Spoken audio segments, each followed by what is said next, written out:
حضرت سیدنا ابراہیم خلیلullah علی نبینا علیہ الصلوۃ والسلام کا تذکرہ قرآن مجید نے کئی جگہوں پہ بیان فرمایا ہے۔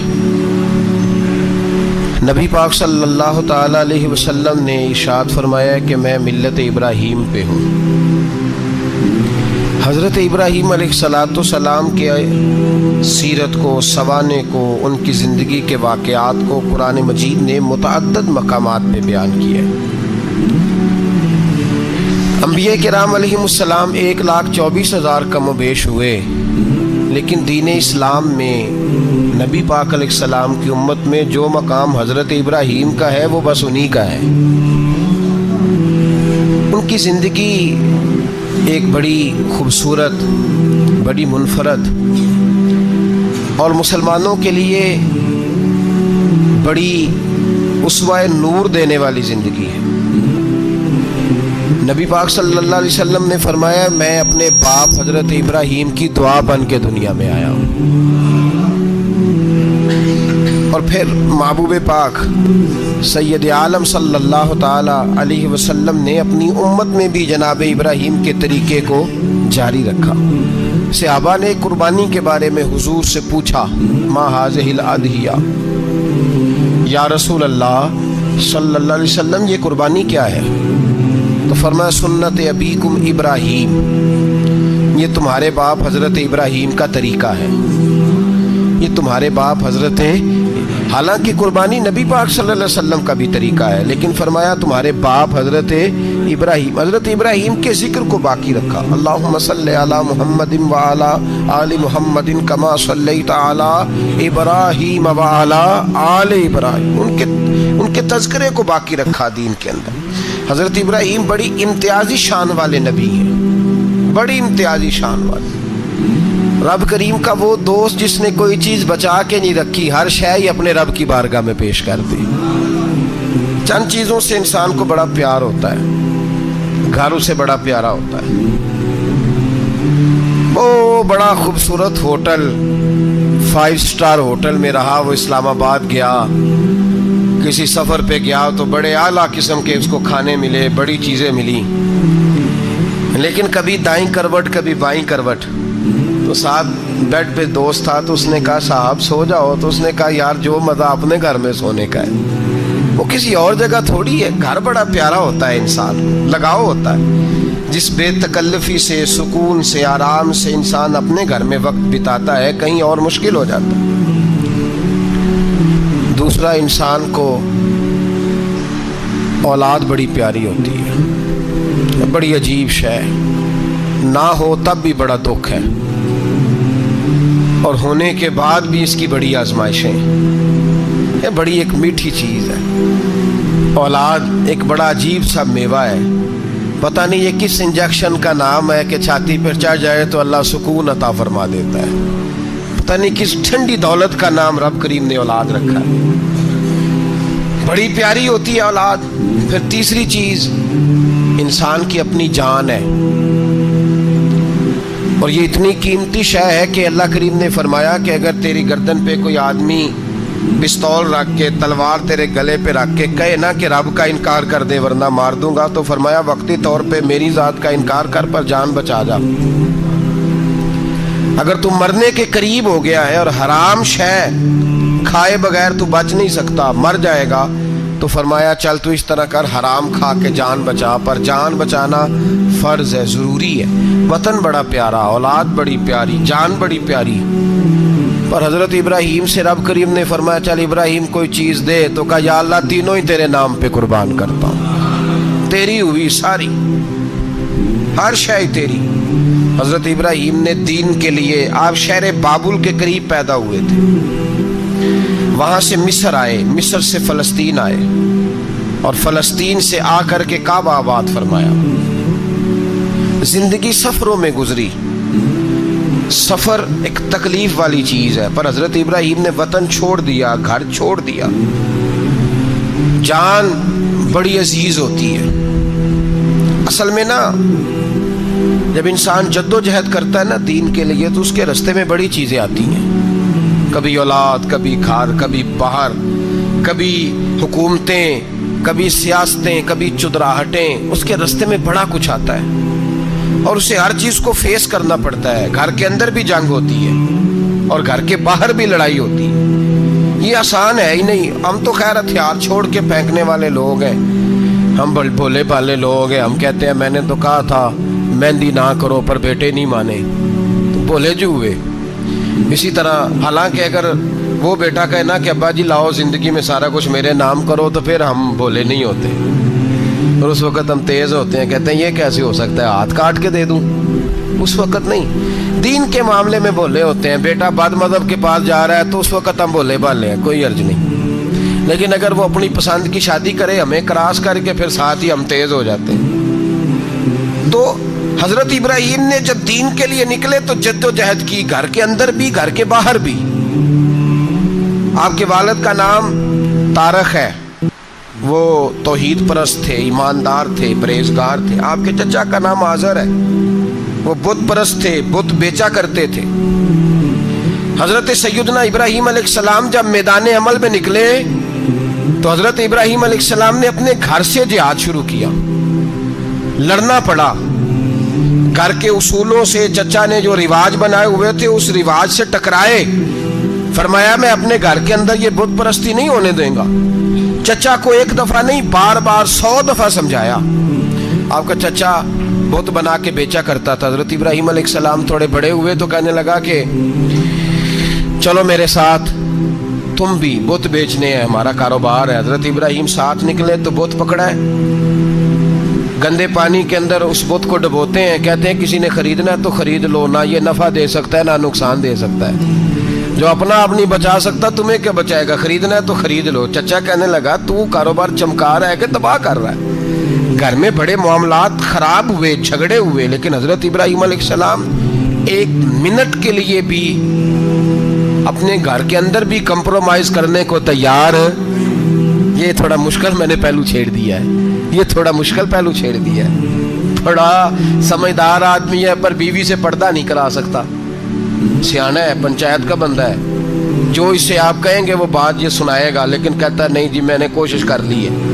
کس قسم کی کوشش ہے صاحب، یہ کیسے ہو گیا؟ حضرت ابراہیم علیہ السلام نے گھر کے اندر سے فرمایا نہیں کرنے دوں گا. گھر کے اندر بھی ٹکرائے. فرمایا تم جو بھی ہو پاش پاش کیا چچا کے اصولوں کو. اور باہر جب نکلے تو صرف علاقے کے چیئرمین سے نہیں ٹکرائے، ایم پی ایم این اے وزیر مشیر سے نہیں ٹکرائے. سپر پاور نمرود دنیا کا واحد حکمران تھا اس وقت، دوسرا کوئی حکمران ہی نہیں تھا. اکیلے حکمران سے جا کر ٹکرائے.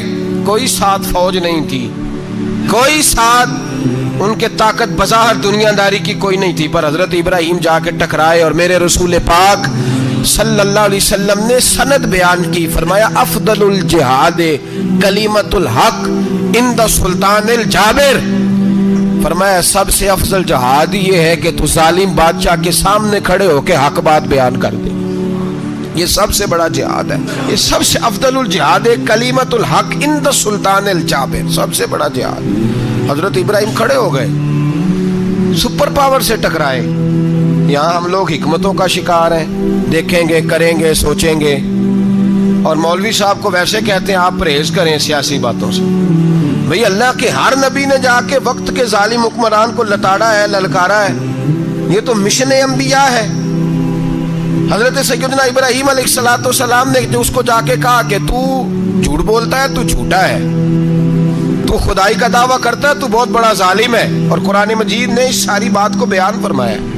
حضرت ابراہیم علیہ السلام سے کہنے لگا میں رب ہوں. تو آپ نے فرمایا میرا رب تو وہ ہے جو زندہ کرتا اور مارتا ہے. تو پھر آپ حق بات بیان کریں گے تو اللہ مارے گا کہ بندہ مارے گا؟ کچھ بھی نہیں ہوتا، کیونکہ زندگی موت کس کے ہاتھ میں ہے؟